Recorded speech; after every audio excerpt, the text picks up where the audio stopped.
Paul, welcome to the Sipping Point. Lori Forster, thanks for having me. I should say welcome back to the Sipping Point because you I know. actually have been on the show before, maybe 15 years ago. We're not sure what to count, but you've definitely been on the show before, and we've worked together on several wine events since then.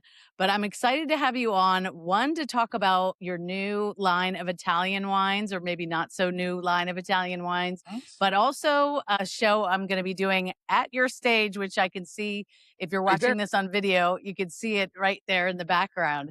But I love to start out my interviews because I find it fascinating learning how everybody comes to the world of wine Mm. because it's different for each person. Yep. So I know you're, as I told everybody in the opening segment, a former rock star. How do you go from that to having a line of your own wines? Well, I think it started out because I am a private chef, right? So I thought, I'd always pair my friends' Italian wines with my dinners when I cook for people. And as you know, about 15 years ago, I had my own California wine. That didn't work out for me so well, but I thought, well, I already have my license. So I thought that I could go ahead and reach out to my friends that all the wines that I've been using, which they all know me really well because I was really good with, posting on social media and stuff. And they saw that I was using their wines. And then I got to meet some of the producers when they came to America and actually facilitated some dinners here in Delaware with them and had them over for dinner and, which is really cool. And so I said, you know what, I'm going to look into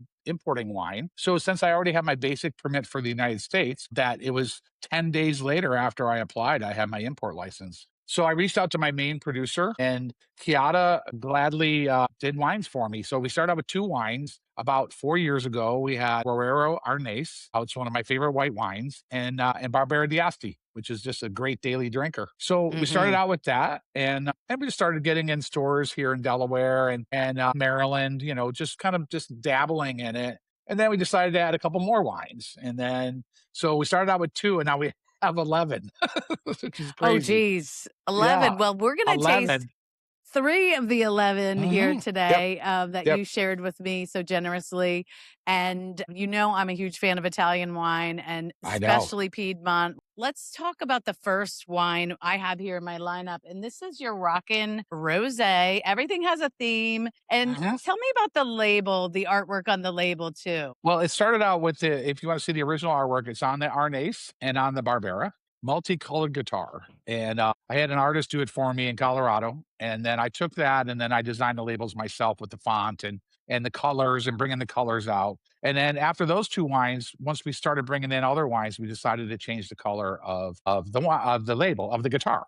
So Nice. pretty much the two originals had the same multicolor, and then we have all the different other ones like the rosé, obviously. And it's so Pink. funny because I saw this wine online where they bottled it and sell it in Italy. And somehow I pretty much matched up the color from that. And yeah, so obviously staying with the guitar theme and then changing up the colors. And the two newer wines we have a Prosecco and we have a Barolo now. And Mm. they're black labels with the colorful guitar. They look beautiful. So we're trying to stay with that, that guitar theme and, branding it, keeping it all the same. So that's how we came up with that. Great. So tell me about the rosé. What are the grapes in here? Exactly where are they grown? Beautiful color, by the way. Yes, it's gorgeous. And then, well, as you know, rosé is not made Right. from rosé grapes.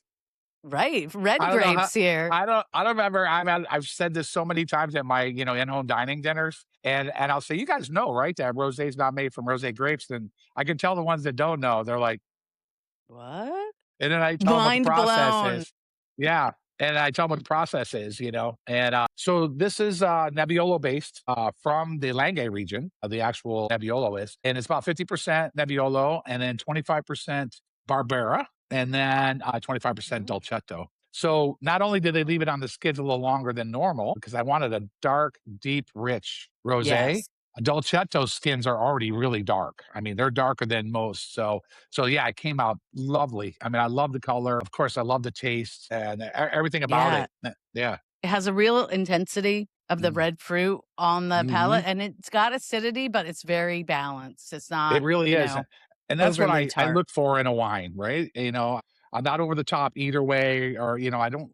I'm not going to mention what I don't like, but I like it balanced, and this really does have a nice balance. especially the It acidity. does. And I pair this with, like I'll do, caprese salad or a panzanella salad with tomatoes, or a strawberry salad with gorgonzola and walnuts. But that strawberry tomato thing works really well with this wine. Nice. And if Mhm. folks are going to pick this up, I know that some of your wines are distributed at my local wine store, Hair of the Yep. Dog Or the dog. in Yep, for sure. Easton. Go talk to Joe. But Yep. I know you also, if people are not in Maryland or in other areas, people can go online. I even think there's a special code for the Yeah. show if Lori. people want a Lori. discount. So, where do people go if they want to buy these wines online? Really simple, paulcullenwines.com. And we do direct to consumer to 44 states, which is really cool. I've worked really hard at this over the last 3 years. I had a couple, went through a couple of different companies. Now we got two great companies that we work with, and it's shipped out of DC. So most of the time you get your wine within 48 hours ish of when you order it. They're Mm, awesome there. Yeah, they do a phenomenal job of shipping. And I mean, we ship to Alaska, we ship to California, nice. Florida. Yeah. So paulcullenwines.com is where you can see everything. Plus, even on there, I have my own olive oil and vinegars and garlic salt and dime bag Tuscan spice. I have so you can kind of get Nice. food and wine at the same time. Yeah. That's Yeah. great. My And use code Lori, that's Laurie, if that you is guys it. don't know. And Yeah. it's a discount. I forget what it is, but it's a I think it was surprise. 10%, but you'll know it when you put it Awesome. in there. It's no less than 10. So 10%, and the cool part is it's free shipping over $100. So you can Okay. get a nice pack. We just put up a bundle for Father's Day, grilling out, and it has my Barolo in it and my Rock and Rosso and my Chianti. I have a new Chianti. Uh, Nice. that's one of my new wines. Perfect. All right. So, did you, along the way, when you were touring with Bad Company and you were a bassist, were you enjoying wine or was it more hard alcohol and beer for the band? Was wine part of your Well, tradition? Yeah, it was, and the fun part was, this is where I really got introduced to really good wine. I was 30 when I joined Bad Company. I really didn't know wine that well, other than my grandfather Taliaferro's really crappy Chianti out of a jug from Western New York.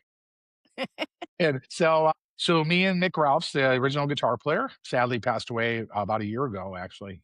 We would, if we did like several nights in a row. And if it was over 500 miles, we would go we'd go after the show. So say we were in Cincinnati and the next show was in Philadelphia, say we would go ahead, hang out for a while, meet everybody, talk, and then get on the bus. And then we call it an overnighter because we had beds, on the tour bus. And one night he brings out this cool French wine from the Rhone region. So he brings out a Chateauneuf de Pape. So and Mm. he put a case on there like 2 days before that. So he asked me if I like Chateauneuf de Pape, and I said I don't know. I don't even know where the hell that is. And but anyway, so he popped the bottle, and I was like, damn, this is really good. And we drank at least one or two bottles on the overnight, and then on a regular basis, he would say, "Hey, come on in the back of the bus. I got some more wine," and we would hang out and listen to because we recorded every night when we were playing, and so we would listen to the cassette tape Yeah, of of us course. of our night. So we would sit there and listen to the music and pick out our good points and maybe something that we didn't do right or whatever. It was just fun and drinking Chateauneuf de Pop. So to this day, it is in my top three wines that I would pick. It might even be the one if I only had one wine to pick before I passed away. It might be that one.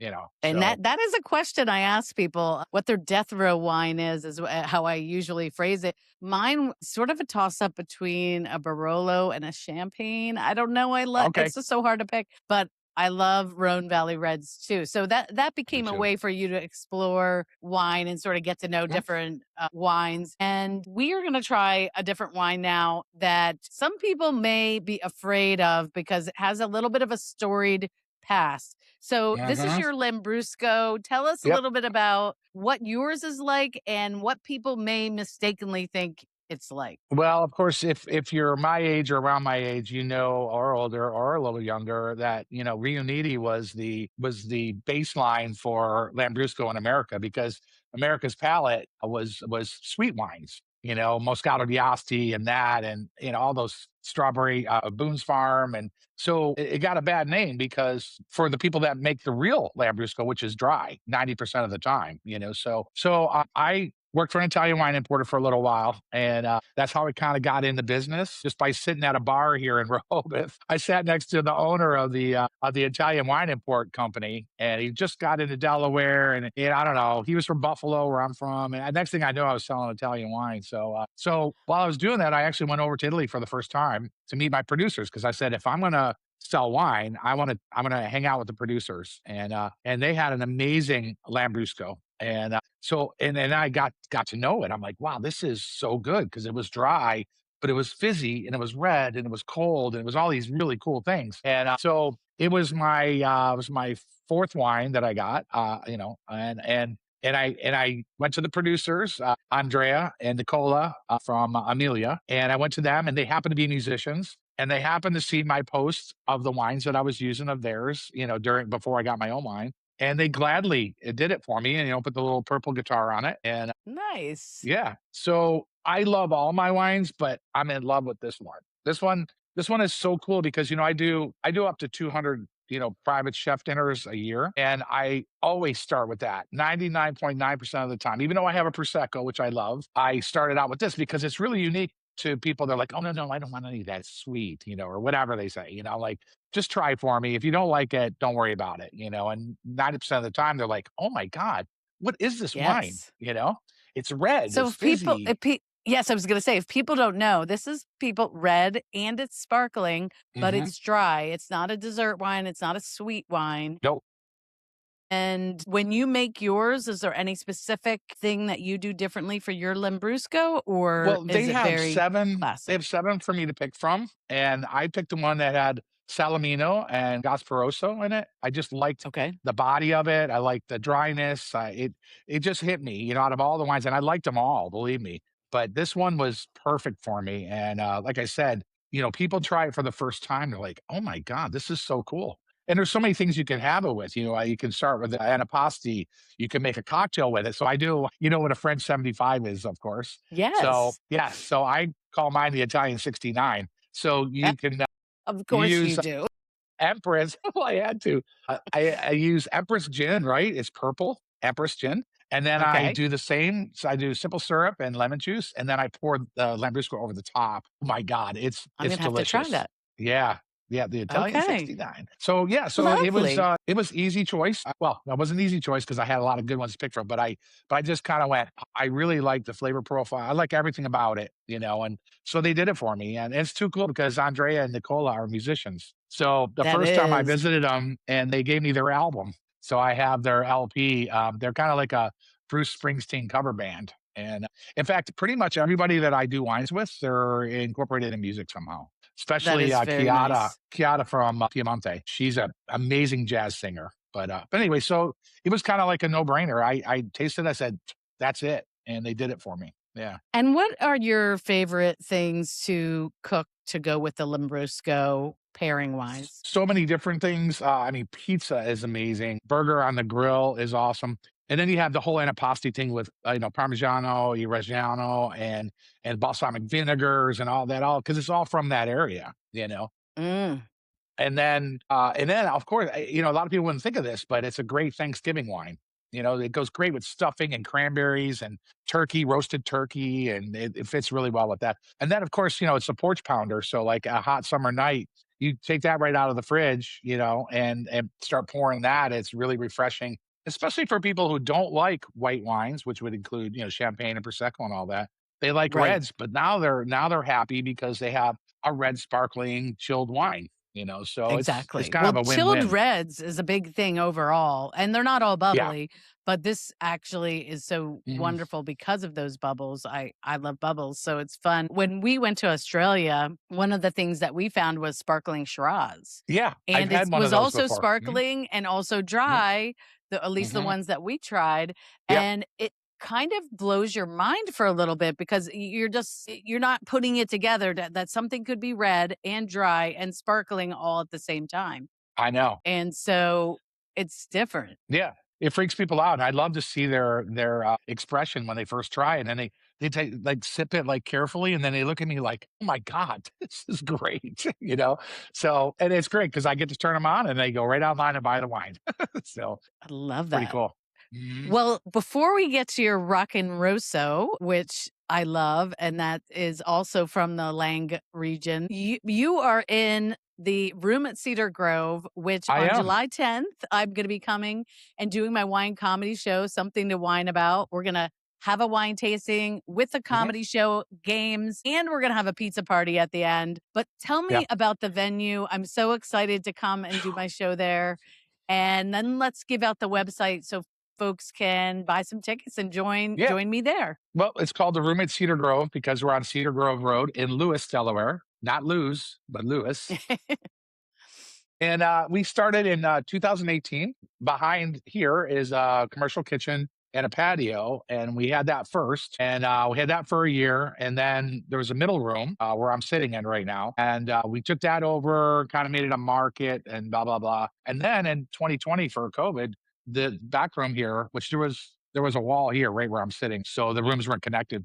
The hair salon, as it was, went out of business, and I talked to my business partner Jim. I said, "Hey, I don't know if I want anybody else in this place, you know." So we went over and talked to the landlord. She said, "Honey, don't worry about it. You know, you guys just do what you need to do, and then and then we'll work out whatever the lease is going to be. But for now, just go ahead and I know they because we did a great job remodeling everything else. She was really excited to see what we were going to do. So a great friend of mine, Steve Moore, came in, heard we took over that room, and he's our bar manager here at the room at Cedar Grove. He is a carpenter too, so he came in the next day with a sawzall and put a big Eh, hole in the wall and started connecting the dots. He built a stage, put another bathroom in back here, and then we were off and running. You know, I think we've done 350 shows since probably we didn't really start shows until 2021 because of the COVID thing.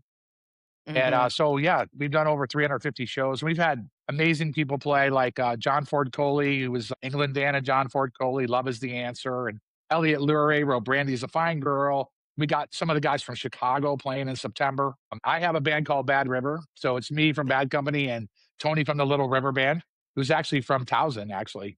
Really? We put a band together called Bad River. So we play Bad Company, Little River Band, Bad Company, Little River Band. And then I Fun. do a Bad Company Unplugged with the singer from that band, Robbie. So yeah, it's a fun thing. We do probably average 3 to 4 shows a week. Sometimes we Okay. have five, sometimes we have twos, depending on when the artist is coming through. So we try to get artists that are coming maybe from Annapolis, like in Rams Head, going to Philadelphia. This is a good stop for them, you know, Mhm. and we get good deals because they'd rather be working than having to pay for our food in a hotel room. So it's good And for it's us because we're about only 60 seats, I think you said, so six, pretty intimate. 62. 62. 62. All Yeah, right. yeah. And where Yes. can folks go if they want to check out the tickets to my show or any of the Yeah. shows? So it's the room at Cedar Grove, all spelled out .com. The room at Cedar Perfect. Grove.com. Yeah. Yeah.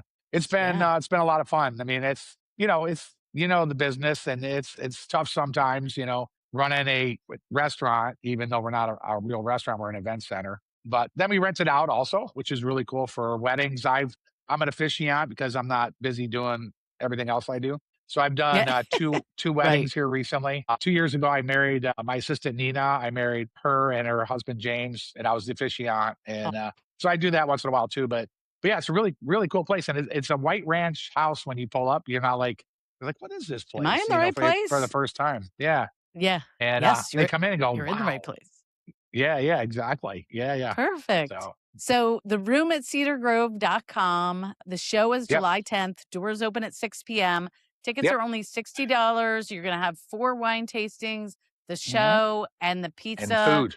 Yep. and Hmm. food afterwards. So Yep. you can't even go Hmm. out to dinner for that. Dinner and You a show, can't. there's no No, way. no. So And I I get hope to you see guys will you. join me.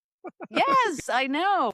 And if you're not out of town, maybe you, but we can't make promises. We can't make Yeah. promises. And we do, if for people that are coming from out of town, when you go on the website, slide all the way down, and we have hotel partners. I was just at one of them today. The Residence Inn is like a mile from here.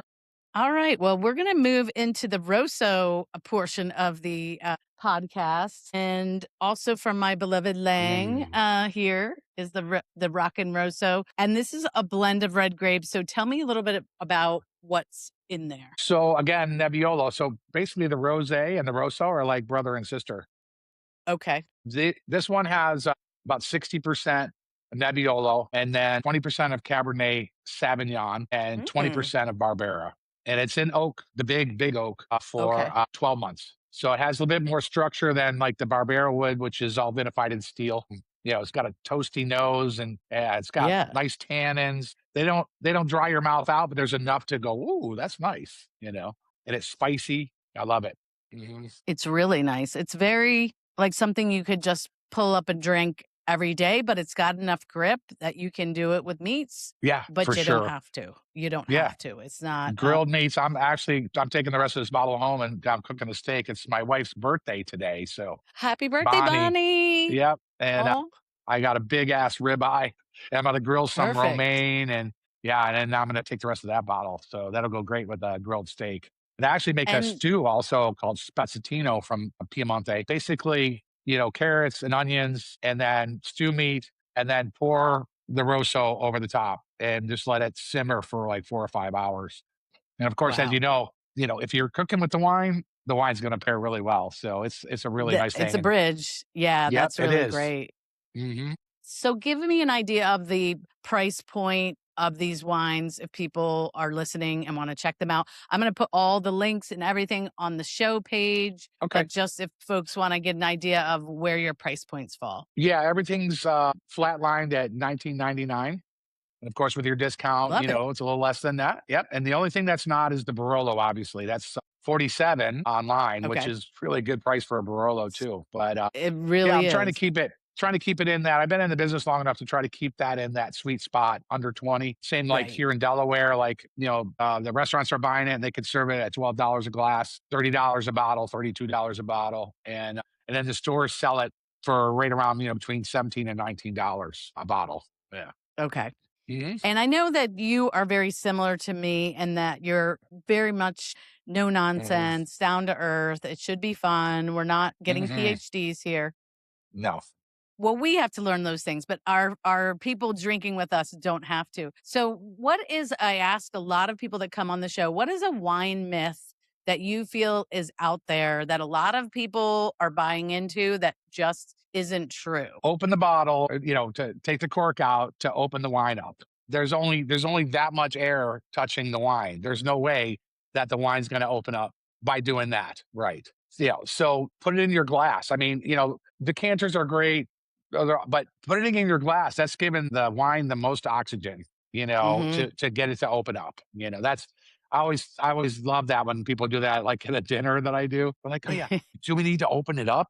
Yeah, it's like, no, we're just going to pour it in your glass. It's okay, because Right. and then, and I love telling people too that rule that 15 to 20 minutes, put the red wine in the fridge, 15, 20 minutes, take the white wine out of the fridge. That's a nice way if you don't have a dedicated wine fridge, also to make sure that you're drinking it. Especially the reds being drank, they don't need to be drank at 75 or 80 degrees. The cellar temperature is 55 ish or whatever it may be. Right. That's how they make the wines. So I think those two are points that I try to get across. And rosé is not made from rosé grapes. That's true. It's made from red grapes, That's and it just right. depends on where it's made. In France, Yep. obviously, they're French grapes, and in Italy, they're Hmm. Italian, and Spain makes some Yep. great rosés. Yeah. What if you're not drinking your own wine? I know tonight you will be, but if you're not Yeah. drinking your own wine, Paul, what can I find you regularly drinking at your house that's just something that you always kind of have around? So we have a great wine store in Wilmington called Swig. My great friend David owns it, and he just brings in some really cool wines. And I love to go to his $15 wall and just see what he's got because he Is always it the puts one really on cool stuff up 202? there. Yes. Yes. Mhm. Okay. Okay. Yep. Yes. I've Yep. been in there before. Yep. Great Okay. place. I could go anywhere from I mean, I love Cab Franc, and I love it. I love French wines. I mean, I love tasting the varietals that, of course, California makes and everybody else does. I like tasting them, from the source, which is France. Cote de Rome is one of our favorites. Cab Franc. Then I have all kinds. I mean, there's so many in Italy. Like David from Swig, I can always get like an Aglianico, Schiava from Trentino Alto Adige. Lagrein is one of my favorite wines from up north by Austria. And then if you're going to go over the border, I like Zweigelt. So I can go Yes. anywhere, and I love Spanish wines. I don't know too much about it, but of course, a Rioja I would buy, because I know the Yes. quality is usually really good on those. Yeah, and then I've had South African wines. I have friends who own vineyards in Argentina and Chile. My wife Bonnie's one of her favorite wines is Chilean Merlot. So yeah, Mm. we're kind of all over the board. I like trying different stuff from different regions and different grapes. Yes. And then, I mean, you could just do that in Italy alone. I mean, 600 and something grapes that are known to people, that are That's so true. documented. So I mean, I love trying stuff like Frescia from Piemonte is a great wine. Ruque from Piemonte is another good one. Flavorita, another white wine. So there's so many things. I don't have enough time. That is so true, and I will often say to people, if you can't pronounce it, you should be drinking it, only Yes, to yes, I say love that. that don't be afraid of something you've never heard of before. I mean, I Mhm. think what you're saying about how you're sampling all these different wines, and people could do that in any store, hopefully any great independent wine store across the country, just trying new varietals because there are so many.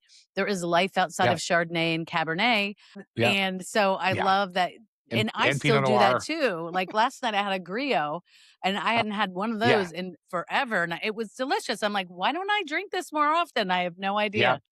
Yeah, So and the other thing is too is go to wine tastings, find a really cool store that you like to buy at, go to as many as you can to try the wines. I mean, that's how I learned here in, Delaware. My friend Steve, owned, Teller Wines in, Lewis, and he did wine tastings on a regular basis, and me and my wife Bonnie, we are like, "Hey, let's keep doing these. These are fun." That's how my wife found the Merlot from, Chile. I mean, wonderful. tastings and, I mean, that's really how you kind of figure out what you like. And of course, I like it because I do tastings in stores all the time. So it's fun to have people come in and I just did one at Hair of the Dog, and I got some new friends Nice. because of that and people that were buying our wine. So, doing tastings, trying stuff that you don't know how to pronounce, I think is a great way to try different wines. Well, Paul, it is always so much fun tasting wine with you. We won't call it drinking because we were just tasting, We but were just sipping. we were just Yep. sipping, but I'm Uh-huh. super excited to come to the room at Cedar Grove on July 10th. And you can just go to the room at cedargrove.com, check out Yep. tickets to my show or any of the shows. And it's paulcullenwines.com PaulCullenWines.com. for the wine. CULLEN wines. Use code Lori, Laurie. You'll get that Mhm. 10% discount. Yep. And Paul, I just want to say thank you so much for coming on the show You're and welcome. cheers. Cheers.